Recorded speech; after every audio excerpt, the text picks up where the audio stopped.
로크는 정치, 사회, 그리고 시민 사회의 기원을 이야기하면서 정치, 사회와 시민 사회와 양립할 수 없는 그런 정부 형태가 있다고 이야기하죠. 어떤 정부 형태는 정치, 사회와 양립할 수 없다? 절대 군주제. 시민 사회와 절대 군주제는 양립할 수 없다라고 보는 거죠. 왜 그렇죠?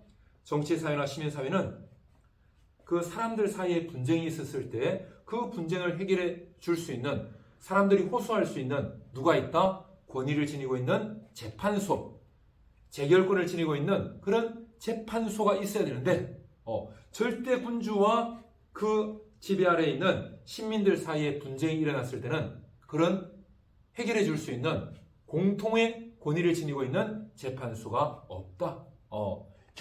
재결권을 지니고 있는 그런 재판소가 없기 때문에 절대 군주도 자연 상태에 있다. 누구와? 그 지배 아래에 있는 시민들과. 다른 나라 사람들과는 당연히 자연 상태에 있을 뿐만 아니라 자기 지배 아래에 있는 시민들과도 자연 상태에 있다. 그렇기 때문에 자연 상태를 떠나서 정치 사회가 형성되고 자연 상태를 떠나서 시민 사회가 형성되는 것인데, 절대 군주 하에서는 자연 상태에 머물고 있기 때문에 자연 상태에 머물고 있는 이 절대 군주제는 정치 사회와 양립할 수 없다. 시민 사회와 양립할 수 없다. 라고 로크 아저씨는 절대 군주제를 굉장히 비판하는데, 자, 로크 아저씨가 절대 군주제를 또 이렇게도 비판을 하거든요. 한번 볼게요. 로크 아저씨가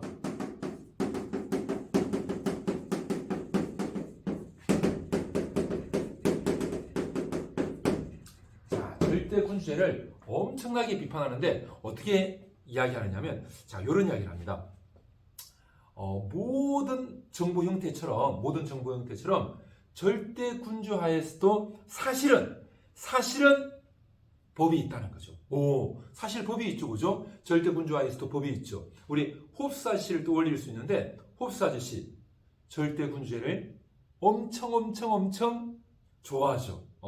절대 군주가 주권자가 되어서 나라를 다스릴 때 정말 백성들의 뭘 보호해줄 수 있다?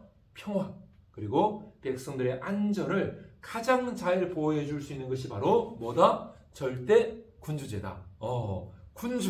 군주가 주권자가 돼서 절대 권력을 가질 때 백성들을 평화롭게, 백성들을 안전하게, 백성들의 방위를 지켜줄 수 있다. 이게 누구 입장?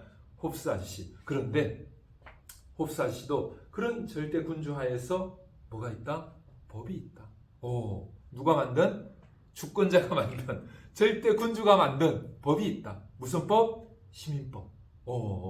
그런데 자, 로크 아저씨도 이 절대 군주 하에서도 법은 있다라고 이야기하거든요. 법은 있다. 사람들의 그런 평화를 지켜줄 수 있는 법은 있다. 그런데 이 법은 누구를 보호해주기 위한 법이다? 신민들 사이, 백성들 사이의 분쟁을 해결해주기 위한 법이라는 거죠. 그러니까 재판수도 있어요. 법도 있고 그 법에 따라서 재판하는 뭐도 있다?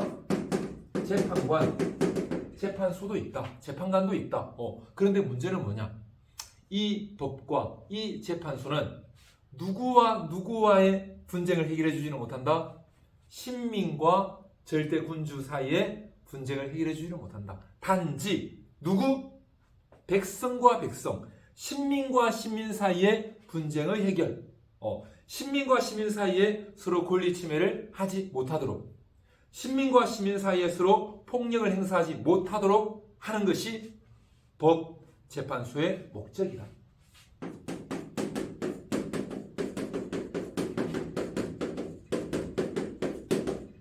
신민과 신민 사이의 그런 분쟁 해결, 그런 폭력 억제, 이걸 위해서 법과 재판소가 있다. 누구는 아니다.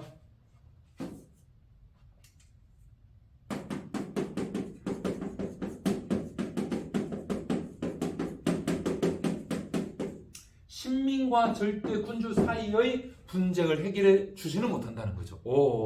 법과 재판소가. 그러면 그 법과 재판소도 절대 군주하에서는 누가 세웠다? 누가 세웠다? 이 법과 재판소를 절대 군주가 세웠다는 거죠.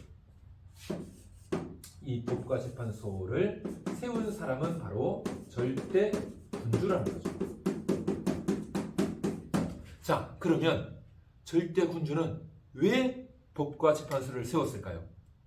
백성들을 사랑하고 백성들의 이익을 도모하기 위해서 법과 재판소를 세웠을까요?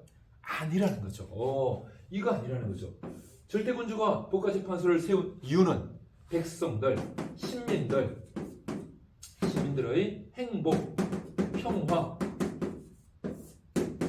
이익 이런 걸 위해서 한 것이 아니라 백성들을 사랑해서 절대 군주가 정말 이 백성들을 사랑해서 한 것이 아니라는 거죠. 그럼 뭐 위해서?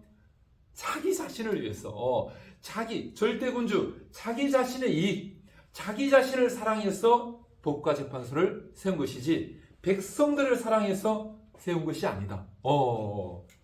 이거는 군주 자신, 절대 군주 자신의 쾌락, 자신의 즐거움, 자신의 이익을 위해서 이 법과 재판소를 세워가지고 백성들 사이에 서로 폭행하지 않게, 서로 권리 침해하지 않게 그렇게 하려고 했다. 이거를 로크 아저씨는 뭐에 비유하느냐면 그 당시에도 사람들이 개도 기르고 동물을 기르는 사람들이 있었는데 생각해 보세요. 닭을 기르고 특히 양을 기르는 사람들이 많이 있었죠. 영국에, 잉글랜드에 양을 기르는 사람들이 많이 있었는데 양을 기르는 사람이 로크가 이렇게 이야기해요. 지금은 사실은 동물을 이렇게 반려견이라고 해가지고 개도 그렇고 어떤 분들은 보니까 비둘기를 비둘기 또 어떤 분들은 햄스터도 영국에 보니까 그냥 일반 쥐하고 이렇게 애완쥐 약간 반려쥐라고 해가지고 그 쥐를 구분을 하더라고요. 그런 분들도 봤는데, 그러니까 쥐가 일반적으로 이렇게 전염병을 많이 일으킨다 그렇게 알려져 있는데, 애완 쥐, 반려쥐는 그런 전염병을 일으키는 쥐하고는 전혀 관련이 없기 때문에 사람들 막 이렇게 뽀뽀도 하고 막 이러더라고요. 선생님이 그 사진하고 유튜브를 좀 봤는데 막 뽀뽀도 하고 같이 이렇게 어깨 위에 이렇게 쥐를 올려놓고 막 그런 할아버지의 모습이 떠오르는데 그 쥐는 전염도 일으키지 않고 그냥 사람들과 함께 더불어 살아가는 그런 이제 존재다 막 이렇게 이야기하시던데 로크 아저씨는 그 당시 이제 양 모직 이런 산업이 많이 발달하다 보니까 양을 엄청 많이 길렀잖아요. 그런데 그 양을 기르는 사람들이 왜 양을 길렀느냐? 그리고 양들끼리 막 싸움하고 서로 다투는 거 절대 못하게 양을 정말 건강하게 보살피려고 해. 왜? 양을 사랑해서? 아니라는 거죠. 양의 이익을 위해서? 아니라는 거죠. 양의 행복을 위해서? 아니라는 거죠. 그 양을 기르는 사람의 이익, 돈 벌려고 양 털 가지고 팔아가지고 옷 만들고 돈 벌려고 그 자기 자신의 행복을 위해서 자기의 어떤 기쁨을 위해서 양을 잘 돌보고 잘 먹이고 서로 싸우지 않게 또 이리가 와서 양을 죽이려고 할 때 이리 쫓아내고 막아내고 이렇게 한다는 거죠. 동물 상호 간에 싸우지 못하게 하는 것 다 양 기르는 그 사람의 행복, 그 사람의 이익을 위해 사는 것이다.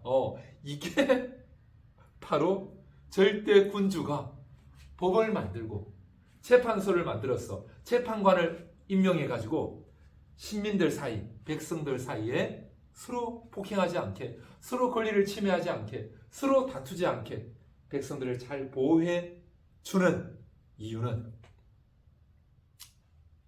백성들의 이익, 백성들의 평화, 백성들을 너무 사랑해서 아니라는 거죠.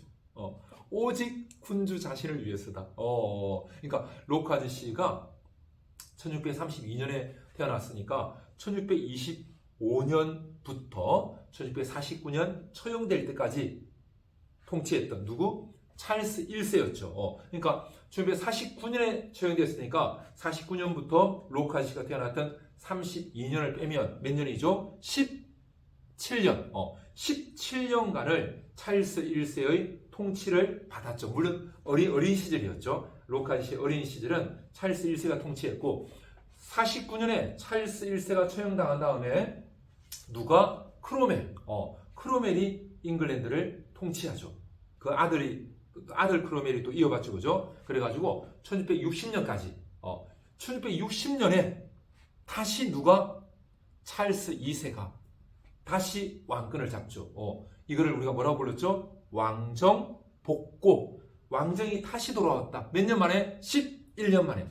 49년에 찰스 1세 처형, 아들인 찰스 2세가 1660년에 다시 복고한 것이죠. 크로멜과 그 아들인 크로멜이 통치한 것은 불과 11년. 그래서 찰스 2세가 1760년에 복고해가지고 언제까지? 1685년까지 몇 년간을?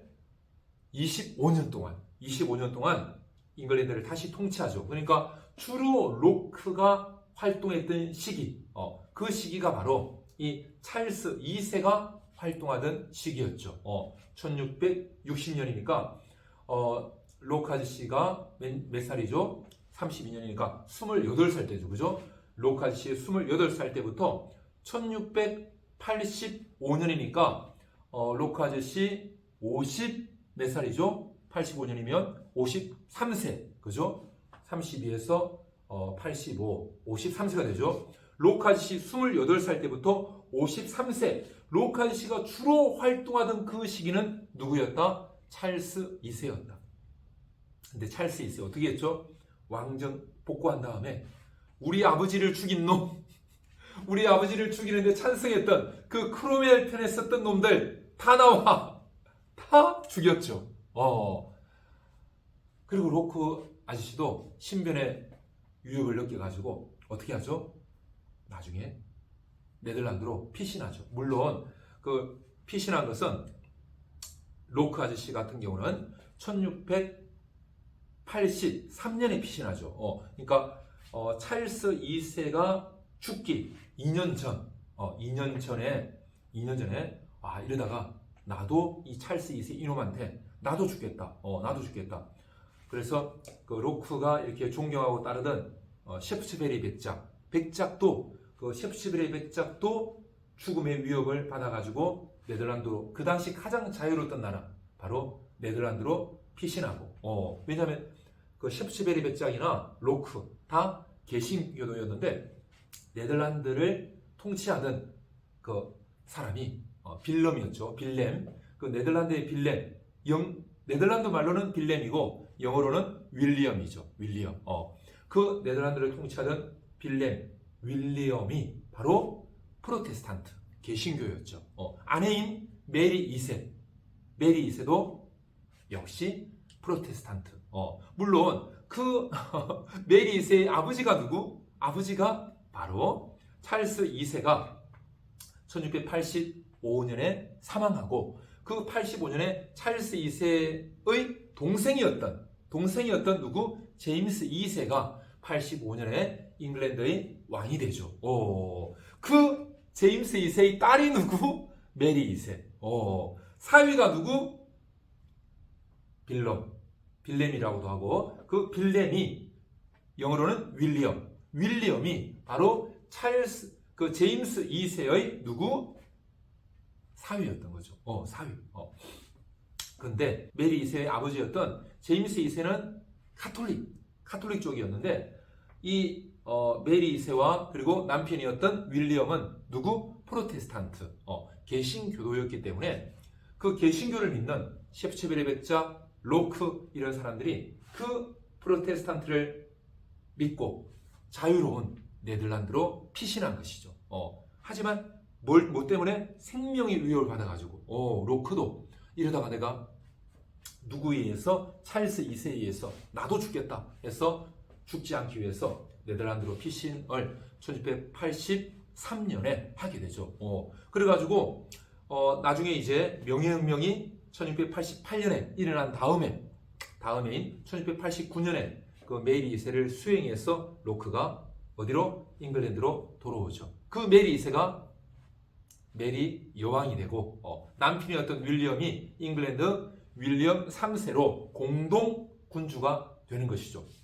근데 그렇게 벌써 이제 명예혁명이 발발해가지고 제임스 2세 몰아내고 명예롭게 피 흘리지 않았죠. 그죠? 찰스 1세처럼 처형된 것이 아니고 피 흘리지 않고 명예롭게 혁명이 일어났죠.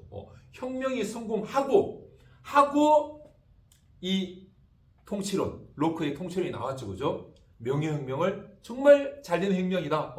이 절대 군주 찰스 2세, 제임스 2세 몰아낸 거 정말 잘했다.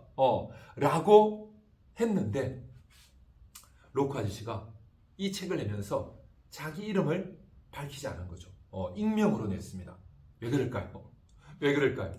이미 명예혁명이 성공했는데도 그래서 자기와 같은 프로테스탄트 신앙을 가지고 있는 메리 2세와 윌리엄 3세가 군주가 되었는데도 그리고 메리 2세와 윌리엄 3세는 뭘 받아들이죠? 천부 인권을 담고 있는 그리고 의회의 권한을 강화시킨 권리 장전을 받아들이죠. 권리 장전을 승인하게 되죠. 그 권리 장전에 뭐가 담겨 있죠? 이제 병사를 징집하고 징병하고 그리고 세금을 거두는 것, 조세, 징세하는 것, 그리고 상비군을 두는 것, 이거 다 어디에 허락을 받아야 된다? 의회의 허락을 받아야 된다. 의회의 의결이 있을 때 군주가 세금도 거둘 수 있고 그리고 징병도 할 수 있고 상비군도 유지할 수 있다라고 권리장전에 명시를 한 거죠. 그리고 잉글랜드의 국교 뭐였죠? 영국 성공회, 잉글랜드 성공회 외의 다른 개신교도들의 종교의 자유 그 전까지 허락이 안 됐었죠. 제임스 2세, 찰스 2세, 찰스 1세 다 공식적으로는 허락을 안 했죠. 그죠? 그런데 이제 윌리엄 3세 등장하면서 권리장전에서는 이제 영국의 잉글랜드 성공회 말고도 프로테스탄트, 개신교, 종교의 자유 허락한다! 믿어도 된다! 라고 어디에? 권리장전에 그렇게 나온 거죠. 이렇게 굉장히 허용적인 그 이전과 비교하면 명예혁명 이전과 비교하면 찰스 2세와 제임스 2세 때의 그런 절대 군주 하의 억압된 분위기가 아니었는데도 로크는 왜 이 통치론을 자기 이름을 밝히지 않았을까요? 그 이유를 생각해 보면 이렇게 로크 아저씨가 절대 군주제를 엄청 비판하는 거죠. 비판하다 보니까 약간 로크 아저씨가 어떤 게 있었냐면 이거는 선생님이 추측입니다. 왜냐면 로크 아저씨가 직접 이야기한 게 아니기 때문에 로크 아저씨는 막 친구들도 야 이거 아무래도 네가 쓴 것 같은데 그 당시 잉글랜드에 있는 많은 사람들이 통치론이 익명으로 나왔지만 이 책 읽어보니까 평소에 로크가 이야기하는 거하고 좀 비슷한데 이거 로크가 쓴 게 틀림없을 것 같아. 친구들이 야 네가 썼지? 절대 아니다. 이거 내가 쓴 거 절대 아니다. 이렇게 부인했거든요. 그러다가 로크가 이제 사망하면서 사실은 통치론은 내가 쓴 것이다. 라고 이야기하고 이제 사망하게 되는데요. 왜 그랬을까요? 우리가 짐작이 되죠. 로크 아저씨가 절대 군주제를 너무 비판하는 거죠. 너무너무 비판하는데 한 어느 정도까지 비판하냐면 이렇게까지 이야기하거든요. 자, 사람들이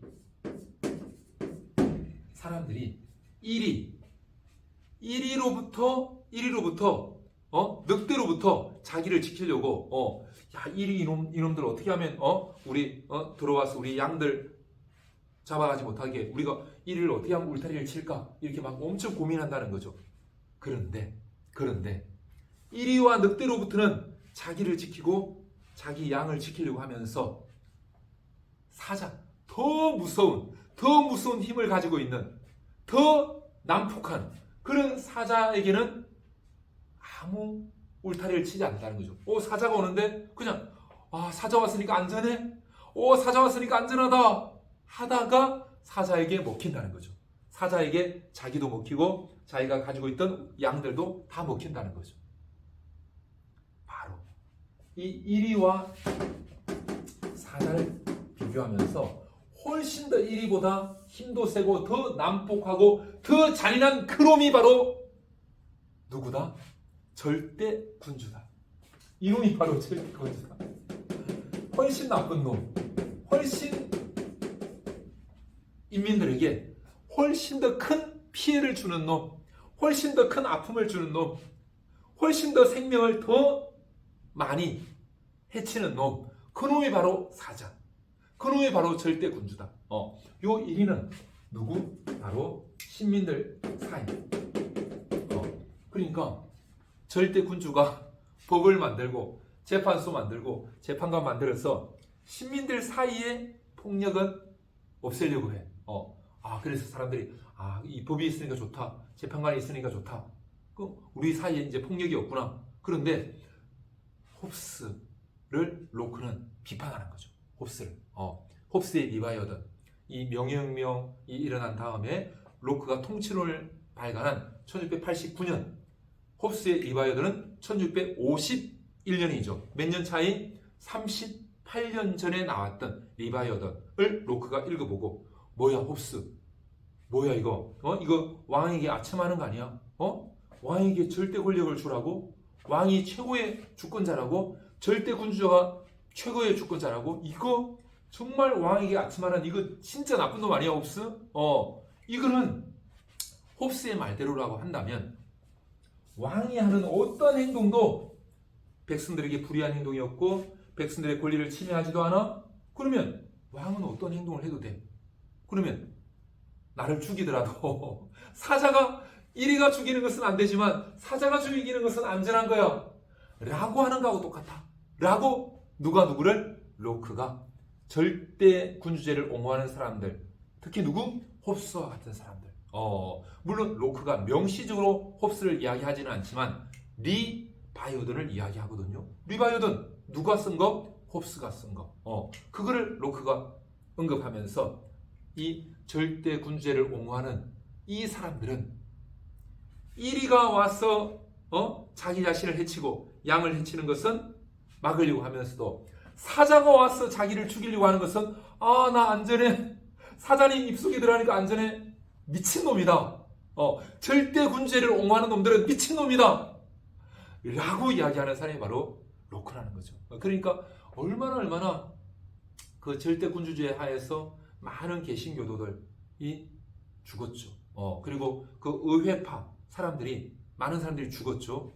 그걸 로크 아저씨는 이 사자가 사람들을 죽이는 것처럼, 사자가 양들을 죽이는 것처럼 그렇게 절대 군주에 의해서 생명을 빼앗기고 열심히 일해가지고 밤잠 안 자고 일해서 번 돈인데 절대 군주 인원들이 그냥 나라 지키는데 필요하다고 다 이 자산 가져가 버리고 이거는 사자가 양을 물어가는 거하고 똑같다.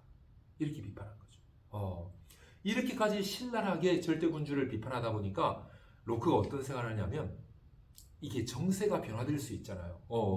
그러니까 찰스 1세 잘못했다고 해가지고 크로멜과 의회군이 죽였죠. 찰스 1세를 처형했죠. 그런데 불과 몇 년 만에 11년 만에 왕정 복고. 누가? 찰스 1세의 아들. 누구? 찰스 2세. 다시 왕으로 복귀해가지고 한 일은 우리 아버지 찰스 1세 죽이는데 찬성한 놈 누구야? 다 나와. 다 처형. 정세는 이렇게 변화될 수 있다는 거죠. 로크 아저씨가 생각할 때, 야 이거 지금 명예혁명이 일어나가지고 윌리엄 3세와 메리 2세가 이렇게 관용적이고 권리장전도 받아들이고 정말 개신교도들에 대해서도 종교의 자유도 허락하고 이렇게 하지만 또 언제 이 절대 군주를 신봉하는 놈들이 또 쿠데타를 일으켜가지고 또 왕권을 잡아가지고 흡사 우리나라에 지금 서울의 봄이라는 영화가 너무 500만 관객을 넘었다고 그러죠. 군인들이 정말 권력을 잡기 위해서 쿠데타를 일으키듯이 다시 이 절대 군주제를 옹호하던 사람들이 쿠데타를 일으켜가지고 다시 이 메리 2세, 윌리엄 3세 몰아내고 권력을 잡을 수도 있다고 볼 수도 있겠죠, 그죠? 그리고 홉스 같은 경우도 리바이어던을 냈지만 그 리바이어던에서 누구의 권력을 옹호했지만 절대 권력, 절대 군주가 주권자가 되어야 된다라고 했지만 홉스도 리바이어던에서 많은 예외 사항을 뒀죠. 심지어는 그 전에 왕의 권력은 누구로부터 온 것이다? 신으로부터 온 것이다. 무슨 설? 왕권 신수설. 그런데 홉스 같은 경우는 왕의 권한은 절대적이지만 그 절대적인 권한은 누구로부터 온 것이다? 사람들이 동의해가지고 사람들이 권력을 양도해가지고 주권자를 세운 것이다. 시민들이 세운 것이다. 사람들이 세운 것이다. 라고 이야기했다는 거죠. 그러다 보니까 사람들이 왜 양도해서 절대군주라는 주권자를 세웠다? 자기의 자연권을 지키기 위해서, 자기의 생명권을 지키기 위해서, 자신을 보존하기 위해서. 근데 왕이 뭐야, 너희는 살인했어? 자, 칼이 여기 있어. 너 자살해. 그건 내 생명권을 없애려고 하는 것이기 때문에 정당하게 거부할 수 있다. 이놈의 새끼가 반역을 해? 반역해? 자, 독약 했다. 독약 마시고 자살해. 반역한 것은 잘못이지만 내 생명권을 없애는 그 명령에는 정당하게 거부할 수 있다. 심지어는 많은 사람들이 무리를 이루어가지고 한 1000명 정도가 무리를 이루어서 왕에게 반역했어. 왕이 뭐야 이 반역 이놈의 새끼들 1000명 다 죽여 다 사형해. 반역을 일으킨 것은 정말 잘못되고 불의하고 부정의한 행동이다. 하지만 사형에 처하게 돼가지고 이제 생명을 빼앗기게 되는 상황에서는 내 생명권을 지키기 위해서 무기를 들고 싸우자! 라고 할 수 있다. 그 정도까지 주권자의 명령에 정당하게 거부할 수 있다라고 했기 때문에 절대 군주제를 이야기했던 홉스조차도 프랑스의 그 찰스 2세 그 왕세자였을 때 그 찰스 2세를 중심으로 그 망명 왕궁이 있었는데 그 왕궁에서 뭐야 홉스 이놈 이거 왕의 권한을 이렇게까지 깎아내려? 사실은 홉스는 절대 군주를 이야기하고 찰스 2세한테 가지고 와서 그때 왕세자였을 때 제가 이거 쓴 책입니다. 한번 보세요. 라고까지 했는데도 찰스 2세도 읽어보더만은 뭐야 이거 내 권한이 신으로부터 온 것이 아니고 백성들이 동의해가지고 나한테 권한을 줬다고 그리고 주권자의 명령도 정당하게 거부할 수 있다고 이거 안 되겠네 이거 안 되겠네 다시 가져가. 그리고 그 찰스 2세 주위에 있던 신하들 중에서도 왕권 신수를 신봉하는 사람들이 있었거든요. 야 이거는 신을 모독하는 거다. 이놈 이거 신을 모독하는 놈이잖아. 이놈 이거 없애야 되겠다 해서 홉스를 암살하려고 하는 그런 사람들도 있었거든요. 로크가 생각할 때 야 절대 군주제를 옹호했던 그 홉스조차도 암살하려고 하는 사람들이 있는데 나는 지금 절대 군주가 진짜 엄청 못된 놈이다. 이거는 정치 사회와 양립할 수도 없고 백성들을 사랑해 사는 게 아니라 지 이익을 위해서 백성들을 그냥 동물처럼 이렇게 보호해 주려고 보호하는 척 하는 이런 나쁜 놈들이 절대 군주인데 야 이거 내 통치로 냈다가 왕권 신수를 신봉하는 사람들이 나를 신성 모독했다 라고 해서 나를 암살하고 몰래 와서 나를 죽이고 이러는 거 아니야. 이런 두려움이 사실은 있을 수 있는 거죠. 왜냐하면 그 당시에는 약간 이 왕의 권한을 신과 연관시켜서 많이 생각하고 이러다 보니까 이거 신의 뜻에 어긋나? 그러면 막 죽이고 막 이런 경우가 많이 있다 보니까 로크가 이거 선생님 추측입니다. 지금까지 이야기하는 건 선생님 추측인데 선생님이 통치를 읽어볼 때는 로크가 그 당시 익명으로 자기 이름을 밝히지 않은 이유가 있겠다. 워낙 사람들 사이에 이 암살이나 이런 것도 많고, 그리고 정치가 또 어떻게 변할지 모르는 상황이다 보니까 비록 명예혁명이 성공했지만, 그리고 자기를 지지하는 메리 2세와 윌리엄 3세가 왕이 되었지만 정치는 모르기 때문에 쿠데타, 우리가 전두환 장군이 그 보안 사령관이었던 사람들이 그 광주에서 수많은 사람들을 돌아가시게 하고 그렇게까지 해서 대통령이 될 줄은 누가 알았겠어요. 그러니까 정치는 모른다. 로크는 아마 그렇게 생각하지 않았을까, 이런 생각이 드는데요. 이렇게 해서 로크 아저씨는 절대 군주 하에서도 법과 재판소는 있지만 그것은 신민과 신민 사이의 분쟁만 해결하고 신민과 시민 사이의 폭력만 제한하기 위한 것이지, 절대 군주와 시민들 사이의 분쟁을 해결하기 위해서 세운 것은 아니다 라고 이야기합니다. 이제 그 정치 사회가 어떻게, 입법부가 어떻게 구성이 됐는지 그 기원을 또 이렇게도 이야기하는데요. 한번 볼게요. 자, 이 정치 사회가 어떻게 형성이 됐는지, 그 형성에 대해서 이제 역사적으로 딱 이렇게 설명을 하는데요.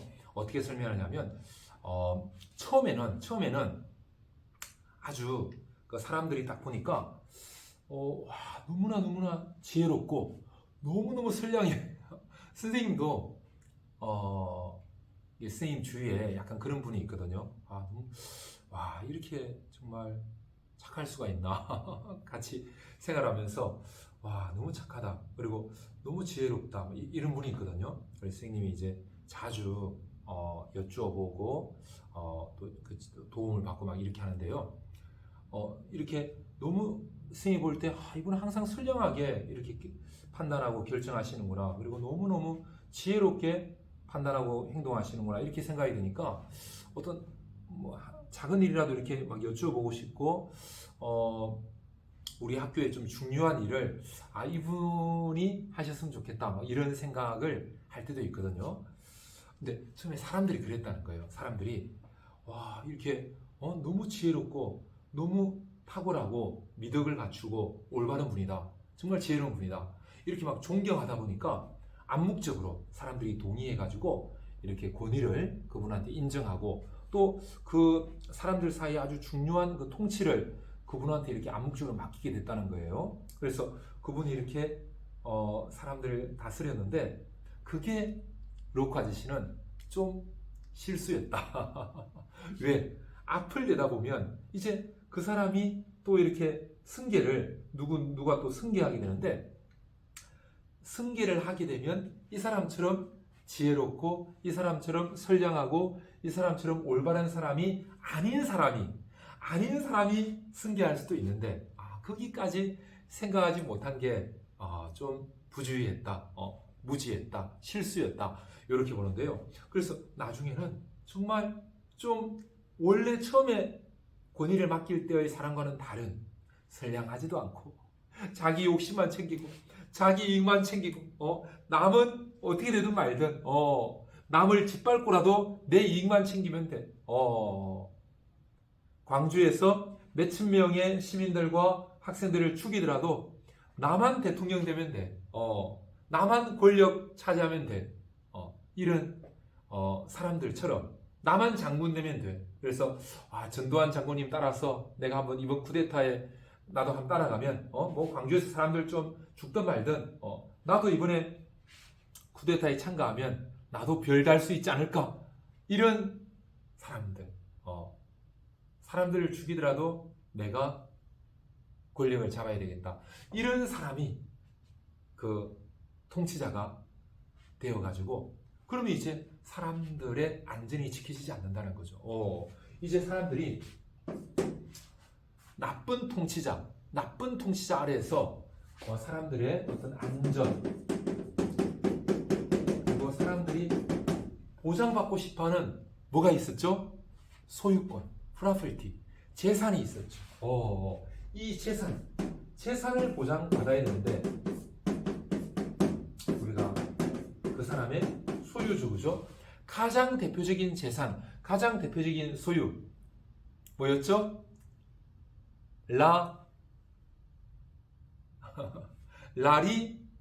라리이였죠. 라리.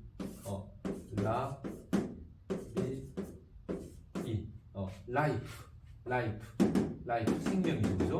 생명. 리버리 자유, 이스테이트 자산. 라이프와 리버리와 이스테이트라고 하는 생명, 자유, 자산이라고 하는 이런 재산의 보존. 로카시는 어떻게까지 이야기하느냐면 오직 재산의 보존만이 정부의 목적이다 라고까지도 이야기하거든요. 그만큼 이 재산, 사람들의 소유, 생명, 자유, 자산의 보존, 보장 이걸 너무너무 중요시하는데요. 오직 재산의 보존만이 정부의 목적이다 라고 로카시가 이야기할 정도로 생명과 자유, 자산의 보존이 중요한데 나쁜 통치자, 자기 이익만 추구하는 통치자, 로크가 생각했던 누구? 찰스 2세, 제임스 2세 같은, 그리고 찰스 2세의 아버지, 제임스 2세의 아버지. 왜? 찰스 2세와 제임스 2세는 형제니까. 찰스 2세와 제임스 2세의 아버지였던 찰스 1세 같은 절대 군주. 이런 놈들은 시민사회의 유일한 목적인 재산의 보존을 하지 못하게 한다. 사람들의 안전, 사람들의 재산권 보장, 사람들의 소유 보장을 하지 못하게 한다. 그래서 이걸 위해서 이제 사람들은 그렇구나. 드디어 사람들이 이제 깨달았다는 거죠. 뭘 깨달았다는 거죠? 한 사람에게 통치를 맡기면 그 한 사람이 정말 선량하고 지혜롭고 탁월하고 올바른 그런 분이었으면 안전도 보장되고 재산도 잘 보존되고 생명, 자유, 자산 다 잘 보장됐는데 나쁜 놈, 자기 권력을 위해서는 어떤 짓이라도 할 수 있는 이런 전동 같은 이런 나쁜 놈이 권력을 잡게 되면 백성들의 안전 보장 안 돼, 백성들의 재산 보장 안 돼, 백성들의 소유 보장 안 돼, 생명이 추풍 낙엽처럼 자유가 다 구속되고 자산이 다 말살되는 이런 일이 올 수 있다. 한 놈한테 맡겨서는 안 되겠구나. 한 명에게 맡겨서는 안 되겠구나. 법을 제정해서 사람들의 생명과 사람들의 자유와 사람들의 자산을 지켜줄 수 있는 법을 제정하는 어디? 입법부. 가장 로카시가 강조하는 입법부. 홉스 아저씨는 이 입법권을 누가 가진다? 주권자가 가진다. 주권자. 한 사람일 수도 있고 합의체일 수도 있는데 가장 좋은 것은 한 사람, 절대 군주 한 사람이 주권자가 되는 것이다. 그 한 사람이 입법권도 가지는 것이다 라고 홉스 아저씨는 이야기했는데 로크 아저씨는 한 사람이 가지면 좋은 분이었을 때는 괜찮은데 나쁜 놈이 이걸 가지게 되면 백성들 다 죽었다. 그때 이제 백성들은 이제 끝장났다. 그래서 한 사람에게 맡기는 것은 너무너무 위험성이 크기 때문에 그렇게 하지 말고 입법부를 누가? 집단적인 기구로 만들자. 입법부를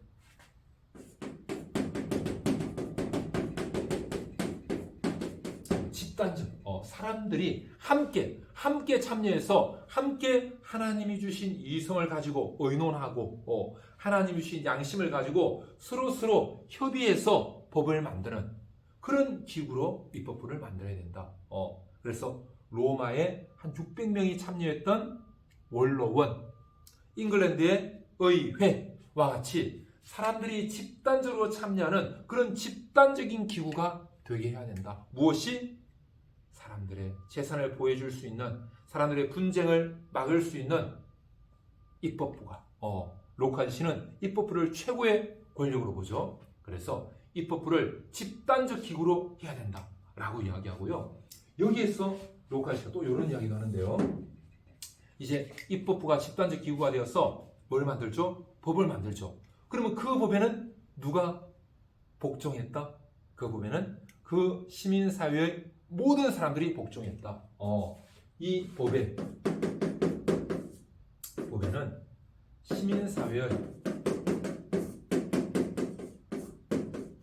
모든 사람들이 뭐 했다? 복종했다는 거죠. 법에 복종했다. 어떻게 복종했다? 모두가 평등하게. 로크가 이런 표현을 쓰거든요. 시민사회의 가장 비천한 사람과 똑같이 평등하게 법에 복종했다. 평등하게 법에 복종했다.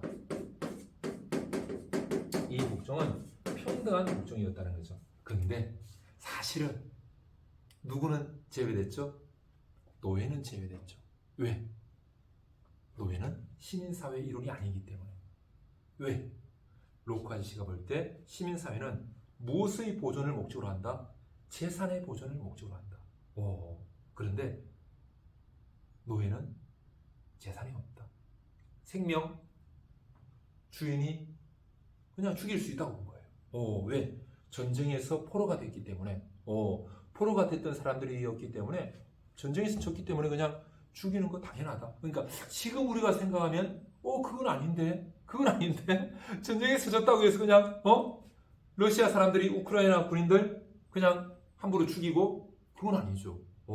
이스라엘 군인들이 팔레스타인 가가지고 전쟁이다. 하마스가 공격했으니까 이제 전쟁이다. 아이고 병원이고 다 그냥 폭격해서 수많은 지금 아이들 죽이고 이거 전쟁이니까 어쩔 수 없다. 아니죠. 그건 아니죠. 전 세계에서 이스라엘을 비난하는 것이 하마스가 이스라엘을 공격한 것, 이건 정말 잘못한 거죠. 여인들을 납치해가고 아이들을 납치해가고 할아버지 할머니들을 납치해간 것 정말 잘못된 거죠. 그건 하마스의 명백한 불이고 명백한 잘못이죠. 그래서 이스라엘이 하마스를 공격하는 것은 그거는 당연한 거죠. 그런데 하마스를 공격한다고 하면서 팔레스타인 안에 아이들, 영아들, 각 병원에서 태어난 아이들, 병원에 있는 아이들을 폭격해서 죽이는 것. 걷지 못해서 병원에서 쓰러져 있는 그 할아버지 할머니들을 죽이는 것. 지금 몇만 명의 아이들이 죽었고 수없이 많은 사람들의 가정이 파괴되고 수없이 많은 사람들이 이스라엘군의 그 포격에 의해서 돌아가셨는데 그것이 용납되지는 않는다는 거죠. 아무리 전쟁 상황이지만 이미 국제 규약으로 전쟁이라고 하더라도 누구는 살상해서는 안 된다. 민간인은 살상해서는 안 된다. 라고 전 세계가 협약을 맺었는데 그것을 이스라엘이 위반하고 너희 놈들이 우리 먼저 공격했어? 애 데리고 뭐고 다 죽여! 이거는 잘못된 행동이라는 거죠. 이거는 옳지 않은 행동이다 라고 해서 전 세계에서 그리고 우리나라에서도 지금 시민사회 단체들을 중심으로 해가지고 이스라엘이 이렇게 팔레스타인 아이들을 죽이고 팔레스타인의 수많은 사람들을 죽이는 것에 대해서 규탄하고 이스라엘이 이제 그만해라 사람들 그만 죽여라 아이들 그만 죽여라 라고 휴전을 촉구하는 그런 활동을 지금 하고 있고 사람들이 모여가지고 이스라엘 대사관 앞에서 그렇게 이스라엘의 전쟁을 그만두라고 요청하는 그런 모습도 봤거든요. 이제 우리나라의 많은 그런 팔레스타인이 물론 하마스는 잘못했지만 팔레스타인 아이들의 얘기는 잘못이 없다. 아이들을 죽이지 마라 라고 요구하는 그런 목소리가 우리나라에도 많이 있는데요. 이제 로크 아저씨는 약간 생각이 조금 달랐던 것 같아요. 로크 아저씨는 하나님이 주신 자연법에 의하면 하나님이 주신 이성에 의하면 이제 그 당시 사람들은 로크 아저씨가 생각할 때 이성적으로 이거 당연한 거 아니야? 전쟁에서 졌으면 당연히 뭐 죽여도 되는 거 아니야? 이런 생각을 가졌던 것 같아요. 그 사회적인 분위기가 이제 영향을 줬다고 볼 수 있겠죠, 그죠? 로크 아저씨 같은 그런 대학자, 대사상가임에도 불구하고 그 시대 상황에 영향을 받았다. 이렇게 우리가 볼 수 있겠죠. 흡사 플라톤이라든지 아리스토텔레스 아저씨 같은 그런 정말 인류의 대사상가인데 그 시대적인 상황의 영향, 그때 플라톤이나 아리스토텔레스 같은 분들도 노예를 이렇게 인정하죠, 그죠? 인정하고 또 계급제를 인정하죠. 예, 그런 거하고 같다고 봐야 되겠죠. 뭐 우리나라에 정말 너무너무 훌륭한 분으로 이렇게 존경하는 정약용 선생님, 정약용 선생님만 보더라도 농민들에 대해서 물론 보호하고 이렇게 해야 된다라는 말씀도 하셨지만 굉장히 계급적으로는 농노와 같은 노예와 같이 그렇게 여기는 그런 걸 정약용 선생님의 글을 이렇게 읽어보면서 정약용 선생님에 대해서 너무 이렇게 존경하는 마음으로 목민심서를 읽다가 농민들을 이렇게 일반 백성들이 있는 그 도성에는 농민들은 들어오지도 못하게 해라. 그래서 따로 살게 하고 그 사람들은 그냥 먹고 사는 것만 잘하게 하지 따로 교육할 필요 없다. 잘 생산량 늘리는 것만 이렇게 가르쳐주면 된다. 이런 글들을 읽으면서 이게 그 시대 상황을 정말 훌륭한 대사상가도 벗어나기는 어렵구나. 사람들은 그 시대 상황의 영향 하에 있구나. 이런 걸 이제 많이 생각을 했거든요. 바로 로카시도 그런 거죠. 전쟁에서 진 노예들은 그냥 노예 주인이 죽일 수 있고 자유 그냥 묶어 놓을 수 있고 그 다음에 재산 이런 거 노예가 일한 건 다 노예 주인이 가져가고 그게 당연하다. 하나님 뜻이고 자연법이고 이성의 명령이다. 이렇게 봤다는 거죠. 그래서 근데 로카시가 볼 때 이야기하는 것은 누구는 제외하고 노예는 아예 제외. 왜? 시민사회 이론도 아니기 때문에 아예 제외하고 지금 이야기를 하는 거예요. 로카시는 시민사회 모든 사람 사실 누구 빼고 노예 빼고 다 법에 복종해야 된다. 평등하게 평등하게 복종해 왔다. 이렇게 이야기하고요. 근데 이때 이런 이야기도 해요. 뭐냐면 이 모든 개인들이 이 법에 평등하게 복종하죠, 그죠? 근데 사실은 그 모든 개인이 이 법을 만든 입법부의 누구다? 일원이다. 입법부의 일원이다. 그러니까 입법부가 한 개인이 입법부를 차지하는 게 아니라 누가 집단적으로 뭐처럼? 원로원처럼 잉글랜드의 의회처럼 집단적으로 사람들이 참여해서 입법부를 구성하다 보니까 사실은 나 개인, 그 집단의 일원인 나 개인도 입법부의 일원이다. 나도 법을 만드는데 참여했다.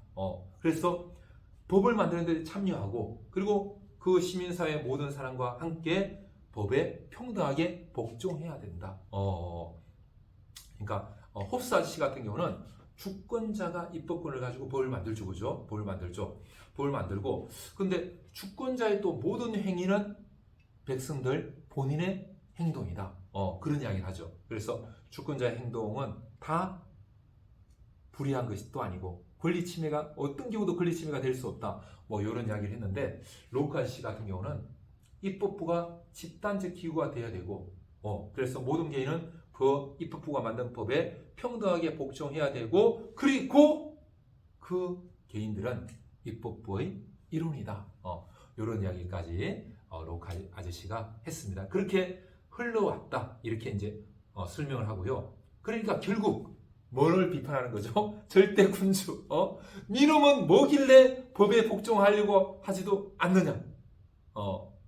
이렇게 절대군주를 좀 비판하는 그런 입장에서 정치사회와 그리고 시민사회를 이야기하고 이것은 그 로크 아저씨가 겪었던 그런 절대군주의 폐해, 찰스 1세, 찰스 2세, 제임스 2세 그 절대군주의 폐해를 극복하는 길이 바로 정치사회의 안전, 사람들의 재산, 사람들의 생명, 사람들의 자유, 사람들의 자산을 보존하는 길이다 라고 하는 그런 로크 아저씨의 신념이 담겨 있다 이렇게 볼 수 있겠죠.